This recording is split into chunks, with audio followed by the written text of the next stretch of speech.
Hello, welcome to another edition of Labor's Worldview TV. I'm your host, David Johnson. Today, we're going to be doing an interview with the congressional candidate, Stefanie Smith. She's running for U.S. Congress from the Illinois 13th District, which is basically central Illinois and a bit of southwestern Illinois. So stay tuned and listen to her views on the issues, in particular, labor rights. Welcome to Labor's Worldview TV. Could you introduce yourselves to our listeners? Absolutely. My name is Stefanie Smith, and I am running for Congress in Illinois' 13th District. The primary is on March 17th. Make sure you get out and vote. That's St. Patrick's Day, so you might want to work in some early voting. Yeah. Perhaps. I recommend it. Yeah. Oh, it's my turn. I am Z Snyder. I am a online sex worker, and I am on staff with the campaign. We work together to collectively, try to Save the world. Yeah. Okay. My name is Allison Martel. I'm a food service worker in town. I've been here for about 12 years. I am a passionate community member and also part of the Stefanie Smith team that's trying to save the world. This campaign is run by 3 queers in a trench coat with a beard. Hi, beard. Okay, so you recently did a sort of an interview online questionnaire for the Chicago Tribune. So I kind of wanted to just use that as a sort of a template today. And, one of the first questions they asked is, why should voters nominate you and not your opponent? And I see you come out real heavy on supporting the Green New Deal, single-payer health care, as well as reproductive rights and comprehensive sex. Yeah, so if you just want to maybe reiterate that, why should the voters vote for you?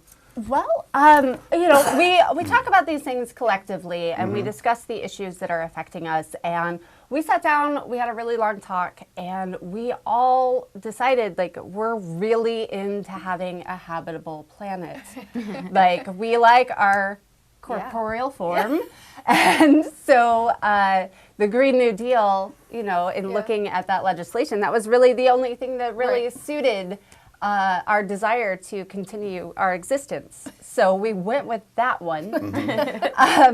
Now, in that regard, I mean, from what I understand about the Green New Deal is that it's not just it would be really revolutionary in the sense that it would it'd be a World War II level of mobilization, which would basically get us off as much as possible initially, but eventually totally off carbon-based fuels. So it'd be an environmental goal. Yeah. But also it would be a jobs program as well, union-paid jobs that would rebuild our crumbling infrastructure, but also build new alternative energy infrastructure. And I see that your opponent, all she says is, I'm for infrastructure programs to repair bridges and roads. So I think there's a real contrast here between you two. Could you maybe talk about that a bit? Yeah, absolutely. I mean, we need a paradigm shift. We know that what we're doing is destroying the planet. We know that our regulations are being eroded. And we can't get through this with incremental change. We need bold action. We are in crisis. And so when I hear people speak about we can make incremental change, we could do this little piece or this little piece, progress, not perfection, that's to me a really manipulative, gaslighting way to frame these things. I find that really abusive. I heard a great quote from somebody, and I can't remember who it said, there's nothing pragmatic about incremental solutions to catastrophic problems. Would you agree with that? Yes. Okay. Absolutely. I'm gonna write that down. Okay, so, and all these issues, I mean, a lot of them just tie in together. I mean, of course, the Green New Deal, it's an environmental project as well as a labor project, but, it really ties in with a lot of stuff. I mean, and in addition, you come out and specifically mention that you're opposed to our current wars. Yes. And so would you be in favor of withdrawing U.S. troops from Afghanistan, Iraq, and Syria? Yes, Yeah. absolutely. Yes. Yeah. Absolutely. We all very, very much support our troops, and we believe that the best way to do that is to keep them safe and not put them in unnecessary wars. We need to fund better veteran support. We need to address issues of PTSD. These sorts of problems, they don't just stay with the person when they return home. This affects families, it affects communities. Entire networks of people are devastated by war. And and those are the people that are, you know, propagating war. We're not even talking about the devastation of human rights violations and casualties that happen when we have drone strikes, and the way that rape is used as a tool of war, and the sort of degradation and humiliation that comes about in that. Like we very much value the sanctity of human life. Yeah. And as a campaign, we believe that the best place for troops is at home, safe with their families and healthy. And I've read articles, I don't know if you have seen this or agree with this, but that the U.S. military is the largest polluter in the world, and that's when they're not bombing and in war. That's actually just their presence worldwide. Exactly. The Pentagon and the U.S. military is destroying the entire world, and I find that unacceptable. Full stop. Yeah, okay. And again, you know, you brought up an excellent point. I remember when I interviewed you back several months ago, which I never considered before, is that one thing you've also come out real strongly about is free post-high school education, whether it be community college, technical school, trade school, or university. And you mentioned how this ties into war. How can you repeat that connection? Oh, yeah. This is very, very important because poor people are used as cannon fodder. And the way that they do that is that they entice us with free college education because that's the best way to get a job. They use the myth of the meritocracy to get people to sign up. You know, you're desperate, you don't have food or housing, you don't know how you're going to get to school or like get into a trade or anything like that. Like, what do? Well, there are recruiters ready for you. They've made video games that they've already been courting you with for years, you know. Movies. They literally pay like films to basically indoctrinate people to be pro-military. Right. And so if we get rid of their leverage for that, then they're going to lose recruitment. They're going to be really upset with that. But it's, you know, it's just like how single-payer health care, you know, then corporations can't use that as a tool to undercut labor rights, right? So I feel like we need the same thing with college education. And that would involve also forgiving all current student debt? Yes. Because you also mentioned that there's a lot of people that have gone to the university, have gotten bachelor's or even master's degrees, and they have tons of student debt, and they can't find a decent paying job or any job to pay, so they join the military? Yeah. Okay, that was really shocking. I wasn't aware of that aspect of it. I mean, I knew about, of course, the other end where people getting out of high school have no other options, it seems. Well, and then we also saw a lot of people that went into like civil service work, and now they're eradicating that loan forgiveness program too. So there are a lot of people that went to school expecting to be, you know, a public school teacher, and they took on all of this debt, but they were like, after 10 years, it's going to be forgiven. And so I can make this sacrifice right now. And now that program's being taken away too. So, you know, this college education point is really, really important. And I hate the framing of it like, oh, you just want free stuff. Like, no. Tuition went up by over 1,000% in the last few decades. It has not risen with inflation or wages. That is theft. So many people have paid off what would have been their entire loan amount, and they still have that same amount left to pay because of interest. That is theft. We don't want free stuff. We want our rights back. Well, why not free stuff? I mean, billionaires get free stuff all the time. Why can't working people that have paid taxes, their parents have paid taxes, get free? But that's not free. Yeah. We paid for it. That's the whole point. point, is that this entire framework of like free stuff is a fake idea. Yeah. And we paid for it. And so you mentioned, you know, single payer Medicare for all. I mean, this also seems like it ties in with veterans because VA hospitals have been closed and services have been cut back. And absolutely. You know, veterans have astronomically high suicide rates. This is a really, really important thing that we have to address and we have to consider, because there aren't the resources, not just for veterans, but for anybody to get mental health services is really, really difficult, which means that is an area in which we need to completely overhaul our safety nets and look at like funding across the board. Because it's just impossible to get help with those issues. And I don't know, that's a personally very heartbreaking idea to me. Yeah. You know, in the last interview, I also remember that you've been affected in your life by both student debt and medical debt. So, I mean, I can see that you really know this suffering firsthand, that people are suffering mostly in silence about. Yeah. Absolutely. You know, I've been reading the news out in Kansas about the guy who got arrested because of his wife and child's bills, medical Yes. bills. And I do believe that they are putting together the infrastructure to bring back debtors' prisons, Yes. Yeah. Mhm. and we have to fight that. Yeah. And we need single-payer health care, but we also have to erase medical debt. Yes. When I said at the forum that anything less than single payer is eugenics, I mean it. My mother has personally died. My friends have personally died. We have lost people who Yeah. we love. And we are fighting for our lives. We're scared. Yeah. People want to talk to us about how we're like too much or like maybe being too bold about this stuff. Like, you don't understand. We're dying and we Yeah. know we're going to die. Yeah. And so we're going to fight for ourselves and for everybody else. Like, Yeah. we need real solidarity here around these issues. Yeah. Now, your opponent, she refuses to support. And so, with that said, if you were elected to Congress, you would immediately co-sponsor House Resolution 1384, the improved, expanded Medicare for All Act. Absolutely. Okay, because your opponent, all she wants to do is quote unquote strengthen the Affordable Care Act. But you know, that involves giving more money to the corporate insurance industry, and plus, even with the Affordable Care Act, even though some people were moved into Medicaid, they lessened the requirements for it. That's Medicaid, and that's what we want for everybody, but improved and expanded. Yeah. But you know, there's still 30 million people out there that don't have health care. Health insurance. Yeah. And an untold number who have health insurance, those Obamacare exchange policies, can't afford to use them. And I have health insurance through my platonic husband's job.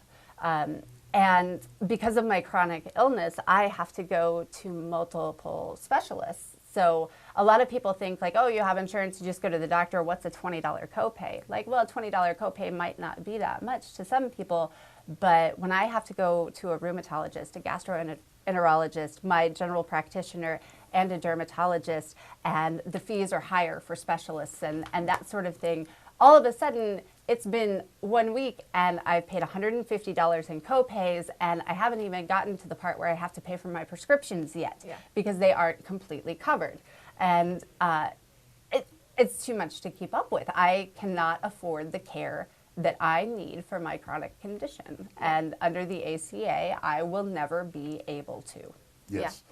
You know, as I mentioned before, my wife's originally from Germany, and she cannot believe that this country's still without Medicare for all type system. Yeah. And not to mention, she can't believe that the astronomical cost of post-high school education, because in most countries in Western Europe, it's free or very cheap for college. In fact, her German cousins and friends were complaining about how it's went up to $600 a year now in Germany, but it was free. So you know what? I don't blame them for complaining. Give a finger, next they want the hand. Right. So, Yeah. You know, but with Medicare, nobody loses their homes in Western Europe because of medical debt. No one goes into bankruptcy, and it's just like she can't believe it. She's lived here for decades of why Americans put up with this. I mean, that's what she always says. Why do you put up with this? I live here, but everyone I talk to, they just accept it. Yeah. Well, this goes back to needing that paradigm shift, right? Yeah. Like, we don't accept it, Right. right? But we haven't had the opportunity until now to find a platform to talk about it. Yeah. And so we need people to get engaged in civics on like every level and get loud and rowdy about this because they're controlling the narrative around this, and that's a problem. Yeah. Like, if someone is sick and you have the tools available to heal them and you deny them those tools, you are evil, full stop. Like, I can't disagree with that. I'm trying to be objective here, but that's, yes. Yeah. You know, that's the thing is I think every working class person out there has either had a family member or a friend that's had some kind of health care or if not themselves, a healthcare issue or problem, and we mean problem like life-threatening, can't pay your bills, looking to have to declare bankruptcy or lose your home because of medical debt. So yes. Labor issues. It's interesting. Your opponent has endorsements from several different unions in Central Illinois. Were you contacted by any unions for endorsement? Because there is an issue. I need to kind of give a little context to this. Sure. Is that the recent Nevada caucus in Nevada, where the culinary workers union came out and basically opposed Bernie Sanders on Medicare for all. However, it turns out the vast majority of the rank and file members of that union want Medicare for all. So, and as a retired union carpenter in a very dictatorial union, we had virtually no rights as members, even though we paid for the organization. I know what it's like when your supposed leaders of a union do things without consulting the members. So I want to throw that in there when I say this. Yeah, that's definitely an issue. We're political outsiders, and so I've spoken a great deal about how we work in industries where we haven't had the privilege of unionizing, and so we are not as well connected to that world.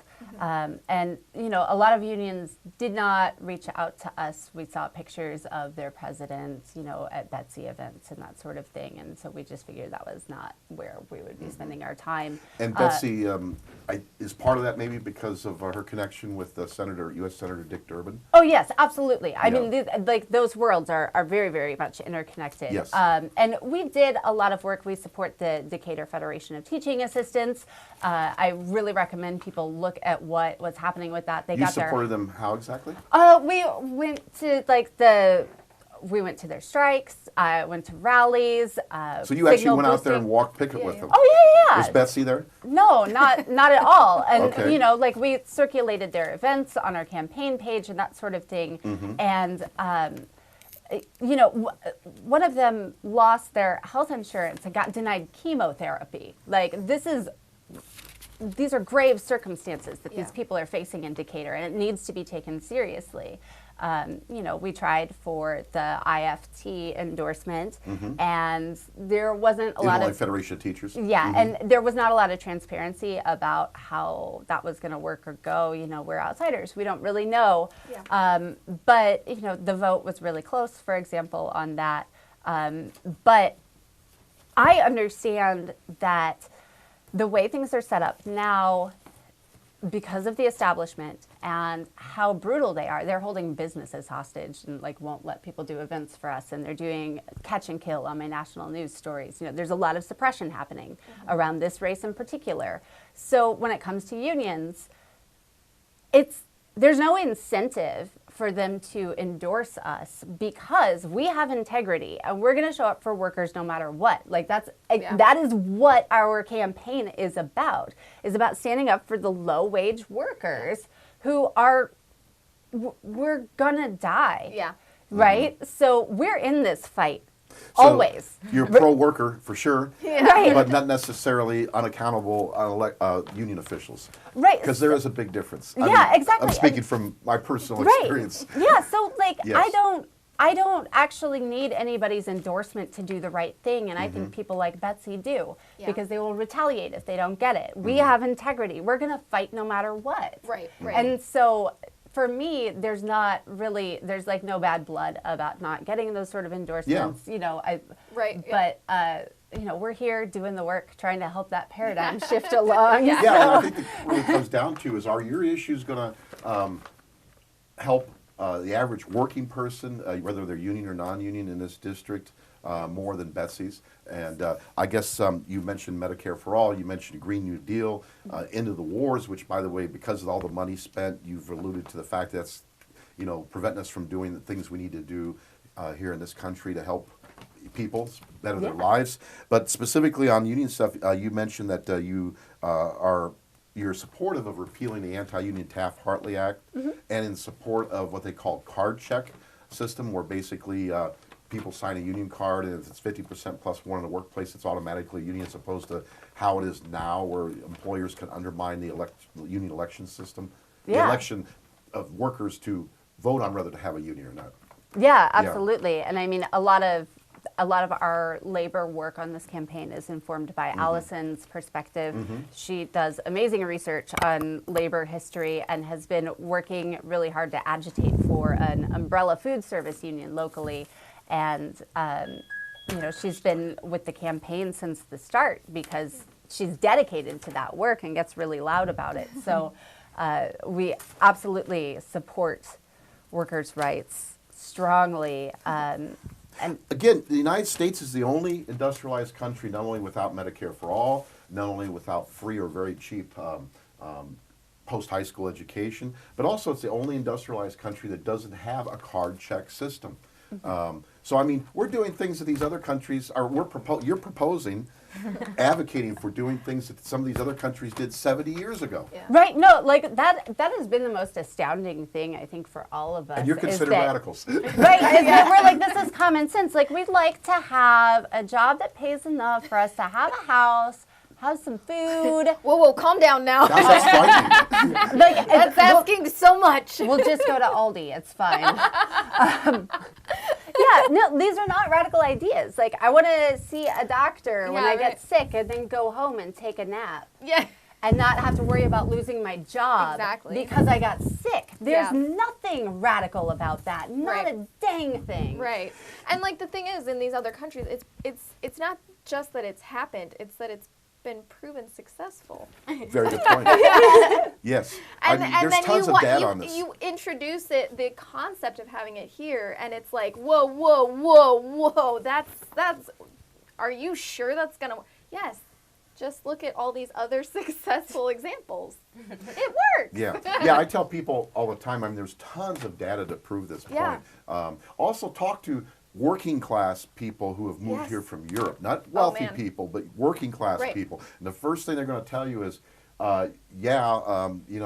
it's definitely a lot rougher here, Yeah. trying to survive, make a living, with the healthcare thing, and Yep. if you have children, the university. Yeah. Thing, and it's just it's different, and it's like no reason why the richest country in the world should be Right. like this, in my opinion. The economy in general, gosh, you talk to, I mean, even of course the Republicans, but also most of the Democratic politicians and the corporate media. They're saying that the economy is just doing wonderful. What are people complaining Oh, about? that was until yesterday. Unemployment's down. Did you hear about the stock markets crashing because of coronavirus? Yes. Yeah. Did y'all know? Trump gutted the CDC chain of command for pandemic response. The Center for Disease Control. Yes, Center for Mm-hmm. Disease Control. He did that in 2018 because Obama did it. He Wow. just didn't like it. And so now We didn't hear about that. what? We didn't hear about that. Yeah, it was a blip on the radar. I keep track of lots of stuff. I do a lot of research. I'm very intense, and my coping mechanism is research, basically. So, yeah, there is not actually an effective pandemic response in the United States, and I encourage everybody to follow their local health departments and plan their own pandemic response. And this is important not just because of coronavirus, but the flu is incredibly deadly, and it's Right. getting deadlier. And when we start talking about a bunch of people who can't have access to doctors or are living in housing situations where they have to have 12 people in a single home, we're going to get spread of disease a Also, lot food faster. service workers. Food service workers. Yeah, we're not allowed to take time off work. Right. We have to come in sick. Yep. I have been forced to work while vomiting. And food service workers, oh my God, Yeah, is yeah. the thought of, I mean, how Yeah. they could spread, Yeah. flu and other sicknesses How's the burger on sound? the food. Yes. Yes. That's just. So the economy, though, in general, you don't think it's doing all that great for the average working person? I mean, unemployment's down. That's That because we're you have to have 3 jobs in order. collecting all the jobs. But George Bush, that's what makes us so uniquely American, is we have 2 or 3 jobs. I mean, that's got to be the most disgusting comment I ever heard, out of touch disgusting comment.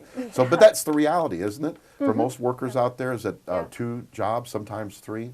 Oh yeah, well, and then there's like everybody has a side hustle. Yeah. You got your side gigs, whether it's like a Patreon or an Etsy store or. I guess, yeah. like- I mean, I have a lot of things. I have, I do food service. I work on this campaign. I'm a sex worker. I have a Patreon. I have a lot of. What's a You wrote a Patreon? book? Patreon is basically it's an interesting thing. It's basically a platform for you to have subscribers that pay for content, essentially. Oh, like on YouTube or something? Kind Yeah. of. They pay, and it's simple explanation is you have a way for people to kind of more personally connect with an artist that they're Okay. a fan of. But even Patreon, that's another example of like a lot of adult entertainers have been removed from Patreon because of sex work. So Yeah, Yeah. because you know. of FOSTA. Yeah. But yeah, like Patreon's really important for a lot of writers, Yes. artists, like visual arts and graphic Yeah. designers, a lot of people who do like YouTube commentary videos will have Right. a Patreon too, so that Okay. people, like basically it's crowdfunding in a subscription sense. Okay. So like Yeah. you can have sustaining recurring Okay. donations. Right. All right. You know, I was really taken back by your comment under the Chicago Tribune questions about the economy. They say unemployment's at a 50-year low, economic growth steady, access the state of the economy, and tell us how you would improve economic prospects for Americans. And you answer, these are blunt measures that do not tell the full story. You continue that saying, when many of us need multiple jobs to get by, which you both, all three of you talked about and experienced, unemployment numbers will drop, but it doesn't speak to the reality of our quality of life. We are overworked, underpaid, and suffering under immensely rising housing costs that are not proportional to inflation or wage increases, not to mention the cost of health care. That was, I mean, you want to elaborate on that? I mean, that pretty much sums it up. I think that's fairly succinct. Yeah. That reflects I mean, my that's- I think you experience. said that very well. That seems to be the reality for most workers, you know. Yeah. And another issue about Medicare for all, even say, for instance, somebody who's a unionized worker that's fairly well paid, let's say in the building trades, electrician, plumber, whatever, that's, you know, they don't work 12 months out of the year, rarely. And I can speak from personal experiences with their union-based health care plans. Oftentimes they'll lose coverage because they have a bad year. It takes 6 months to get coverage back once you go back to work. But even with all that, I mean, people in, say, the building trades, it's a very physically demanding job, and therefore people, it's difficult for them to work, sometimes even after the age of 50, much less try to make it all the way to 60, 65, unheard of to 65. So there's people that want to retire early in that line of work, but I'm sure there's other occupations of people that want to retire early and can't. Right, Because yeah. of health care. Right, yeah, and you actually bring up a really good point in that, you know, I grew up around construction workers, contractors, that sort of thing. I'm from Leroy, Illinois, rural, you know, farming community. That is back-breaking labor in the literal sense. I can't tell you how many people, like my stepdad got put out of work because he had like a herniated disc. And that sort of stuff's really common. It's very hard to recover from unless you have the ability to actually rest. And that's common in the food service industry too, is herniated discs. Yeah, so Yeah. it's not just construction, yeah. Right. So we have a lot of workers that continue to push themselves to work even when they're injured. And then that compounds. Then by the time they're, you know, it doesn't take too long. They wind up in the ER and with something completely unmanageable. Yeah. Right. That it takes much more work and time to undo and costs a lot more money. Yeah. Yeah, and so we're unfortunately running out of time here pretty quickly, but I wanted to, you know, immigration. I think- Abolish ICE. Okay, all right. I mean, it seems like, you know, a lot of people have concerns about the exploitation of undocumented workers. I mean, there's people here that, you know, rightly think that undocumented workers being exploited for having to, you know, they're paid really horribly, they have horrible working conditions, undermines all workers' working conditions and wages. I mean, some people say, well, at any rate, that's a reality some people don't want to face, you know. Yeah. But on the same time, I mean, wouldn't you? I mean, let me ask you this: Would you, if you were elected to Congress, would you support giving everybody that's currently here in the United States that's undocumented a green card? I mean, wouldn't that kind of cut through the whole red tape? that's currently resident, living here, not just, Yeah, I mean, I hadn't considered that, but what does the council think? Yeah. Yeah, Sounds good to me. yeah, we'd I mean, love to because hear that would more. then they could no longer be exploited. I mean, if Right, they have a exactly, green card, yeah. they would be able to go and complain to the Department of Labor if they're not being paid at least minimum wage, if their working conditions are horrible, or if they try to unionize, because that's another point you make about unionization yeah. campaigns. That basically get broken because the employer calls in ICE. Yeah, exactly. No, I'm into this. We should talk about this more. Yeah. When we have more time. Yes. Real quickly here, I just had to comment on this last part, and then we're going to wrap it up. Is when they asked both you and your opponent about, have you shown any independence from your party, the Democratic Party? You mentioned that you're a frequent critic of the established Democrats' complicity in increasing war and surveillance powers for the Trump administration. Yep. So, I mean, I think you want to talk just briefly about that. Yeah.